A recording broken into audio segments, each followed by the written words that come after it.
I'm Matt Campion. I'm the Chief Executive of Shepherd's Bush Housing Group. We start with you, Steve, and then we're on to Chris. Okay, this is a question specifically for Matt. I just wanted to ask Matt, I understand you established an agency specifically to help tenants on benefit. I wondered if you could just tell us why you did that, why you think others don't do the same thing, and if there are any legitimate grounds for discriminating against people on benefits. Look, if I can answer your last question first, no. I don't think there are any legitimate grounds for that discrimination. At Shepherd's Bush we started what we're calling an ethical lettings service, which is called 220 Lettings. And we have a few properties in that we own, but other properties that we lease from private landlords for a 3 to 5 year period. And we set that up because we could see there was a real gap in the housing market from people that weren't able to access social housing, but still weren't able to access open market rents housing. The rents we charge are broadly similar to private rented accommodation, mainly because we're leasing properties from private landlords. However, we don't charge any strange or unusual administration or tenancy fees. We only charge the bare cost that we have in administering those, and we don't have a ban on people claiming benefits. We look at each case individually and work with the individual for them to sort of work out what it is that they can or can't afford. So rather than us saying you can afford this property, you can't afford that property, we get them to try and reach that conclusion for themselves. And in most cases we're able to find a property for them to move into. I said probably the vast majority of, because we work in West London where rents are high, the majority of people who are claiming benefits are also claiming in-work benefits. So it's not as if they're people that don't work or don't have a job. They are people that are in low paid income but still need to live somewhere, and benefits are topping up their rent.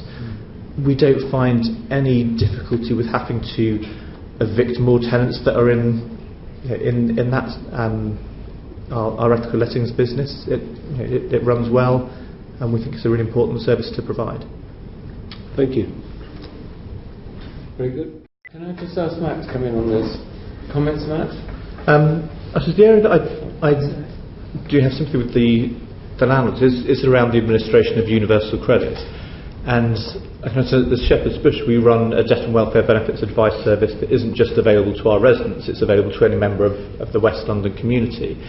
And we must be overrun then with cases, aren't you? Inquiries? We do have a lot of demand, yes. And we find that lots of the cases that are difficult involve some kind of dispute about medical assessments from the client's claim, particularly where there's an ESA or a PIP, that's Person Independence Payment claim. And we find that a large number of cases are refused at the mandatory reconsideration phase, but then we go on to win at tribunal phase. And so I can see that for landlords that does mean that there's a long delay in getting that income and the uncertainty as to whether they get it. And if you are an individual buy-to-let landlord, or you've only got 2 or 3 properties, you won't have the resources or the time that at Shepherd's Bush we would have to navigate through that benefit system. So I think while I'm clearly a strong believer in not banning residents who are claiming DSS, the interplay with universal credit does need to be looked at to make that work. Before we go on, Derek. Can I pick up on that? So if we achieve this wonderful thing, and so there'll be no future, no DSS adverts or even in the market, that culture's gone.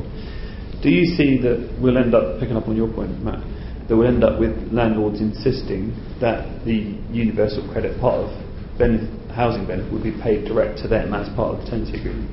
Can you see that as becoming the default position in order to address some of this? Potentially. If my understanding is if a private landlord has a tenant who's working, they would insist that person sets up a direct debit to pay their rent every month.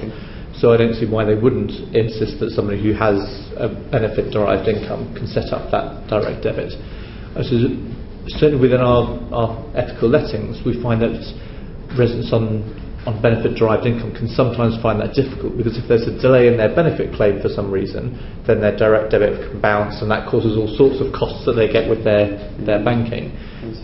But I suppose that would be the nirvana that we would want to reach, where people claiming benefits receive their benefits on time without interruption, possibly in advance for their housing costs, where they've got to pay a month's rent in advance or they've got to pay a deposit. But it may help to reassure. Sorry? If only. If only wishing made it so. Are you fairly content? Are you fairly comfortable then that if we got to that point where part of the agreement was that you set up, you actually give permission for your benefit, your housing part of it gets paid direct to the landlord? You're fairly content with that, and it would help to reassure landlords and maybe open up more properties potentially. I think so. I think that's probably a question that my panel members can answer better than I can. You're nodding, so I assume. Yes.